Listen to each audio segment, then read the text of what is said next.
Amrita Rao and you're listening to Apni ISC Radio. Keep listening.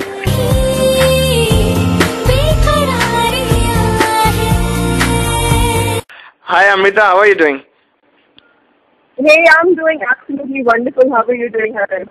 I am doing good as well. First of all, tell me where have you been? काफी अरसे से आपकी कोई movie नहीं आई, कहाँ गायब रही आप?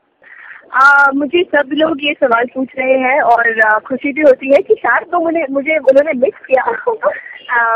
बात ये है कि 2009 में मेरी 2 फिल्में रिलीज हुई थी और 2010 में मेरी 3 फिल्मों के लिए मैं शूट करने वाली थी, पर जो 2009 का रिसेशन हुआ उसकी वजह से मेरी 2 प्रोजेक्ट्स को शेल्व होना पड़ा और दोनों बड़ी प्रोजेक्ट्स थी। एक AB कॉर्प की फिल्म थी, अमिताभ बच्चन कॉर्प की फिल्म थी और सीरियस फिल्म थी। It was about the emperor Ashoka son Kunal. The film was called the legend of Kunal और इसकी कास्टिंग थी अमित जी, माई सेल्फ, तब्बू जी और अर्जुन रामपाल। ओह, अच्छा। So yeah, and then there was another project. It was being produced by Six Films and मेरे उसमें co-stars नील नितिन मुकेश थे। Okay. तो पर रिसेशन की वजह से इन दोनों प्रोजेक्ट्स के बजट काफी बड़े थे और वो टेक ऑफ नहीं कर पाए। But that's okay. I think मैंने हमेशा क्वांटिटी से ज्यादा क्वालिटी को महत्व दिया है। और मेरा ये मानना है, बिल्कुल बिल्कुल मेरा ये मानना है कि बॉलीवुड में ऐसे समय में जहाँ पे काफी हीरोइंस को सिर्फ आइटम सॉन्ग पर डांस करने के अलावा और कुछ मौका ही नहीं मिल रहा है, बहुत एक्टिंग की बहुत कम उनको मौका मिल रहा है। उस समय में मुझे इतना गर्ल ओरिएंटेड रोल मिलना, वो भी राजश्री बैनर के दायरे में, ये मेरे लिए बहुत बड़ी बात है। That's good. So please tell me something about your movie Love You Mr. Kalakar. Love You Mr. Kalakar लड़की के पॉइंट ऑफ व्यू से जैसा टाइटल है, इट्स अबाउट एक लड़की ऋतु जो खुद मैनेजमेंट की स्टूडेंट है और कॉर्पोरेट वर्ल्ड से आती है। उसको प्यार हो जाता है एक बहुत ही साधारण और सिंपल लड़के से, साहिल, जो एक कलाकार है, कार्टूनिस्ट है। और आई थिंक जिस दुनिया से ऋतु आती है वहाँ पे उसके लिए डायनामिक लड़के और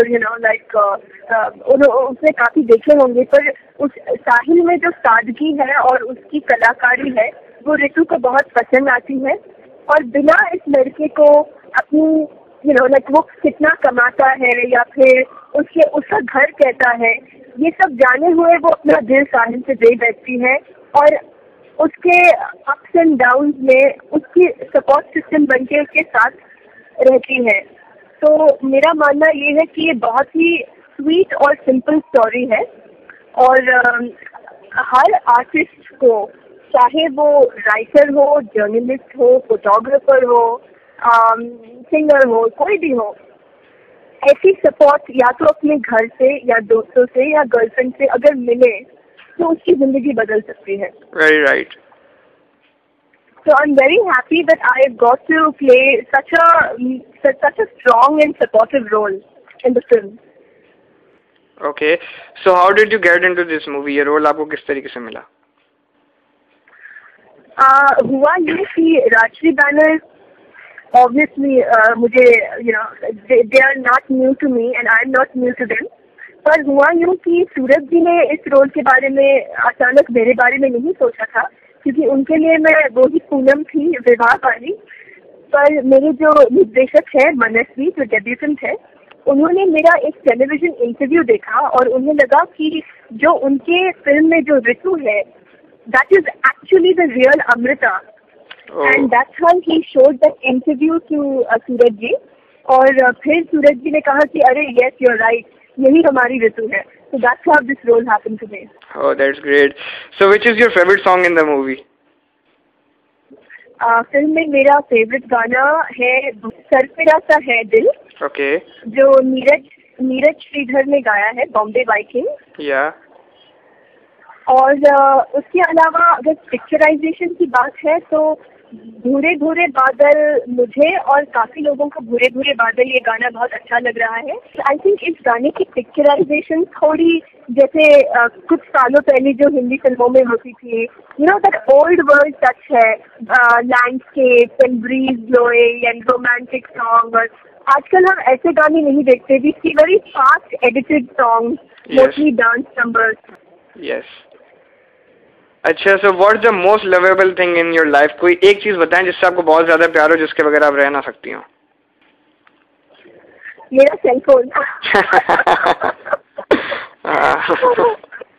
अच्छा, वो नहीं होता तो मैं रात को आपसे बात कर पाती ना, मेरे ट्विटर से लोगों के साथ टच में रह पाती, सो डेफिनेटली माय सेलफोन।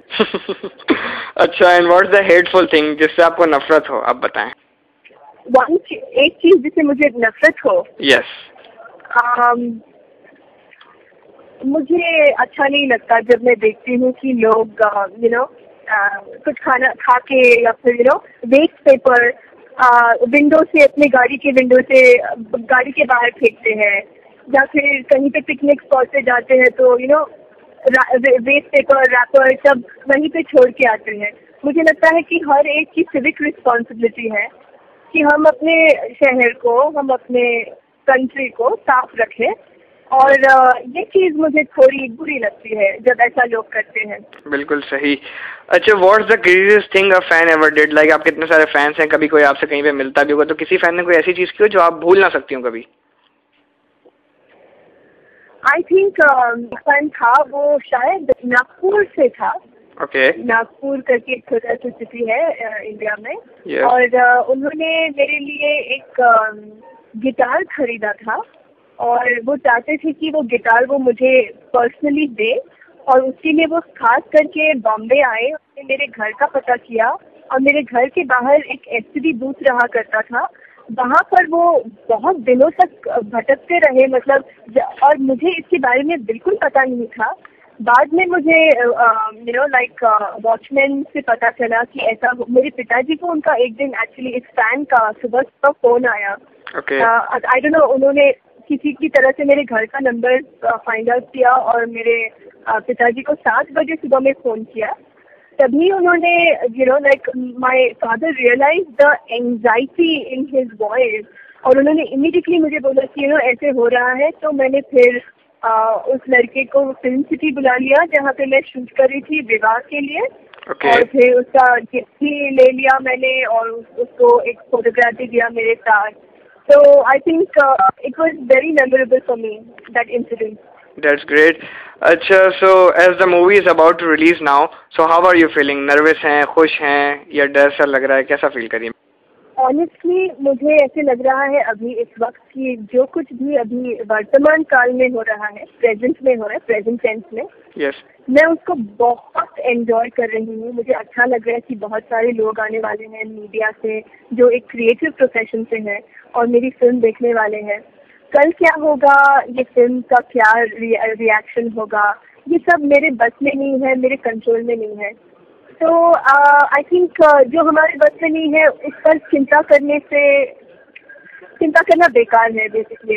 तो I am just enjoying this moment. और हाँ, अगर मेरी काम की प्रशंसा हो तो मुझे बहुत खुशी होगी, क्योंकि मुझे एक पर्सनल लेवल पे एक सेटिस्फैक्शन मिला है। मुझे लग रहा है कि इस फिल्म में मेरे दूसरे फिल्मों से ज़्यादा मैंने, जब मैं काम कर रही थी, I kind of discovered a certain amount of ease in my delivery of performance as an actress.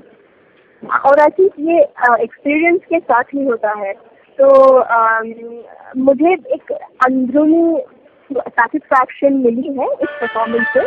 अगर ऑडियंसेस को भी लगता है ऐसा ही लगता है, तो मुझे और भी ज़्यादा खुशी होगी। So which will be your next movie after Love You Mr. Kalakar? Love you mister कलाकार के बाद अभी तक मैंने कोई फिल्म साइन नहीं की है, बट मैं काफ़ी नरेशन सुन रही हूँ, और राजश्री बैनर के साथ ही कुछ बातचीत चल रही है अभी। तो लेट्स होप। यानी कि इस मूवी के बाद फिर आपको हम काफ़ी अरसे के बाद देखेंगे। वो पता नहीं, actually I don't know, depends on the project, depends on how ready the project is and how fast they will do it. पर हाँ, इस साल एक और फिल्म रिलीज होना मुश्किल है। आई थिंक नेक्स्ट रिलीज अगर होगी तो 2012 में ही होगी। सो अमृता जी, आपके पाकिस्तान में इतने सारे फैंस हैं और हमारी वेबसाइट अपनी ASP.com के जितने भी विजिटर्स हैं उनके लिए आप क्या मैसेज देना चाहेंगी? पाकिस्तान के सभी फैंस से मैं बहुत ही शुक्रिया अदा करना चाहूँगी, क्योंकि मैं हूँ ना और इश्क विश्क के टाइम से सुना है कि मेरे पाकिस्तान में बहुत सारे फैंस हैं और बहुत अच्छा लगता है ये सुनकर। और मैंने काफ़ी पाकिस्तानी लोगों से काम, मतलब पाकिस्तानियों के साथ मैंने काम भी किया है। एंड आई थिंक एक थोड़ा सा इंसिडेंट शेयर करना चाहूँगी आपके साथ। फिल्म के प्रमोशन के दौरान ही इस फिल्म के प्रमोशन के दौरान हम एक कॉमेडी सर्कस करके एक शो होता है इंडिया में, शो पर थे और उस शो पर थे और एक एक्ट कुछ कॉमेडियंस ने मिलकर बनाया था, जिसमें 3 अलग अलग किस्म के लोग थे। जो it was an unusual combination of a British guy, Rajinikanth the superstar from south and Gandhi ji, और इस कहानी में it was about British rule on India. And then जब पार्टीशन की बात आई तब जो एक्टर्स थे वो सडनली आउट ऑफ कैरेक्टर आ गए, मतलब they came out of the back to themselves and they said कि जो हिस्ट्री में हुआ और जो ब्रिटिशों ने हमारा जो हिस्ट्री लिखा हम उसको दोहराना नहीं चाहते, तो हम इस एक्ट का एंड चेंज करेंगे। हमारे लिए इंडिया और पाकिस्तान एक ही देश है, हम इसका बंटवारा नहीं होने देंगे। Wow, that's really very great. I know, and it was so emotional और सारे जजेस इतने इमोशनल हो गए। और ये इतनी खूबसूरत बात है कि हम ऐसे सोचते हैं और हमने कभी ऐसा देखा नहीं है। तो I mean, it's sad that there are some people in this world who want to, kind of give progress to this partition and all that has happened for reasons that are, unknown to a lot of other people. So, मेरा मानना है कि I think अगर बॉलीवुड एक common factor है हिंदुस्तान और पाकिस्तान को जोड़े रखने का, और सिर्फ कला के क्षेत्र से हो रहा है, क्योंकि पाकिस्तान के काफ़ी सारे एक्टर्स इंडिया में आ रहे हैं। मैंने जल एंड के साथ भी काम किया था, तो मुझे बहुत खुशी है कि एटलीस्ट इस कला के जरिए जिसमें कोई जात पात कुछ नहीं है, हम सब एक है। Okay, Amrita, thank you so much for your time. Wish you best of luck for your movie. Love you, Mr. Kalakar. Thank you so much, Hassan, and thank you to all. मैं चाहती हूँ कि ये film love you mister कलाकार हर कोई देखे, क्योंकि street में एक कलाकार है, चाहे वो अपने किचन में अपनी कलाकारी दिखाते हैं या फिर गाड़ी ड्राइव करने में या फिर अपने लिखने में, पढ़ाई में। Thank you, bye bye.